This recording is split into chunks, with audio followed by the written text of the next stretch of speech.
Hi witches, welcome to December 1st. Oh my gosh, and our final month of the Year of the Witch project. I can't believe I have 32 more videos left, but you know what? Time stops for no man. It's really crazy to like kind of look ahead and see like how few I have, and then also look behind me and just be like, oh my gosh, I did that. So thank you guys for sticking with me this long. I really appreciate it. Today I want to talk about working with the archetype of the crone, because I think this is something that we don't super talk about a lot, but I think is really valid and something that I'm kind of like delving into a little bit this winter. Now, if you are not familiar with what I'm talking about, the archetype of the crone, in witchcraft and a lot of earth-based spiritualities, there is this figure of the triple goddess, which is represented by the maiden, the mother, and the crone. Now, this can be either three different goddesses that are kind of perceived as one, or three different facets of a goddess. Sometimes like the triple goddess is seen as like a figure in and of itself.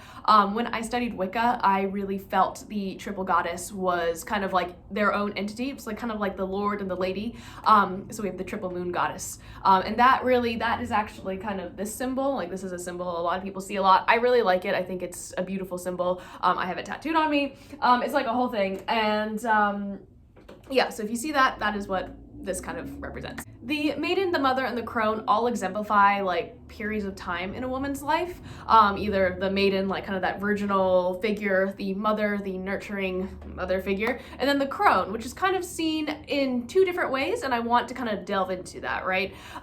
So the archetype of the crone, when you think about it, when you think about an old crone, you probably think of like an old, withered, kind of haggard woman, maybe evil, kind of like that wicked witch, like Hansel and Gretel archetype, right? Like I think we all kind of know what I'm talking about. It's kind of that stereotypical witch that people think of when they think of like I don't know, fairy tale witchcraft, right? But that's not really what the crone actually is, which I think is something that is cool and interesting. So in modern witchcraft, instead of this like old, rickety old lady who's like weak and powerless, we see actually the archetype of the wise woman. So it's a woman who is usually postmenopausal. Kids have left and become adults. They're kind of like, you know, 50s, 60s. I don't know, am I wrong in that? But kind of that age and onward. So it's kind of like that, the later years of a woman's life after she's seen as like infertile and therefore invaluable to the patriarchy, apparently. But that's really where we see like this figure embodied. It is the wise woman, the woman who has seen many things. It is the woman who has learned from them and then applies them in her life in a smart manner. So she's just wise. She exudes wisdom and quiet strength. I also find the energy of the crone to be a lot more intuitive. So it asks us to look inside ourselves and trust our gut feeling versus being preoccupied with any sort of external forces, ego, image, stuff like that. So I think that the crone definitely has more of a shadowy energy to the archetype. But I think that it's an interesting viewpoint, and I think it's something that I can learn a lot from. I think it's something that we can all learn a lot from. To engage with that crone energy is to kind of put yourself out of your comfort zone in order to expand and transform.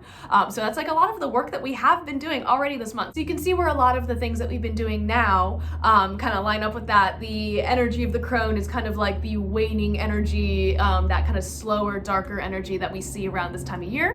So if you kind of are familiar with that energy already, it's probably because we've been talking about it, and it's definitely something worth looking into if you are on a shadow work journey. So if you're like me and love deity work, mythology, stuff like that, here are some goddesses who exemplify that crone archetype. You might recognize a couple of them, such as Baba Yaga, Le Bafana, and the Cailleach, which is Irish Celtic. The crone is also like very much associated, or that crone archetype is associated with Caradwen, with Hecate, one of my goddesses. The Morrigan, also, she's kind of seen as a triple goddess, and in some forms is known to present herself as an old hag. the goddess Ereshkigal, so the death goddess that we talked about, Nyx, who we have a write-up about on Patreon, Kali, who is a Hindu goddess, Anis, who is an Irish goddess and is often seen as Old Anne, which is kind of this ghoulish old lady figure. Those are some goddesses who really exemplify that energy, but how can you do it for yourself?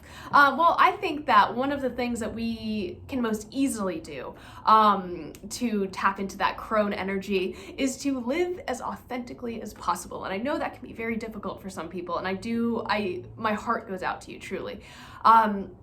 But I think that, like, by doing shadow work and coming to terms and coming to peace with who you are as a person, and just, I don't know, like coming to terms with that, but like coming to grips with it and like being okay with like whatever your flaws are, and also like celebrating the things that you're great at, should all be definitely celebrated. But I think that by like kind of being comfortable with yourself and becoming comfortable with yourself is a great way to kind of engage with that crone energy and expand the possibilities of your life that you didn't think were possible. For example, like this, like I'm very much being authentic on camera when I talk to you guys. And I feel like by living authentically and sharing my practice with people, it's really granted me a lot of opportunities to talk to others, to expand my craft, and to learn from other people. So that's just like one way I tap into crone energy. I also joke about being an old crone all the time because I am arthritic. Crone really is just like a wonderful character, and it's an archetype that I hope I can learn from. Again, I do work with a goddess or two goddesses that have crone aspects to them, so definitely I am tapping into that energy a lot this winter. Yeah, I would love to hear from you guys how you tap into some of that crone energy. If you do work with a crone goddess, I would love to hear more about that. And otherwise, I will see you guys tomorrow. Bye!